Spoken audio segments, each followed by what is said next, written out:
feeling flight sa high places. Really? Yeah. I didn't know. Alalay mo yung flight break mo. Okay. Steady mo yung flight break. Steady. It was fun. It was really fun. It was thrill. I hated it when he turns, you know, the feeling that you're like gonna go down.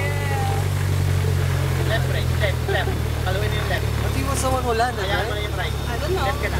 Maybe he assisted a little bit, but maybe he was the one controlling. Yes, because we had the bumpy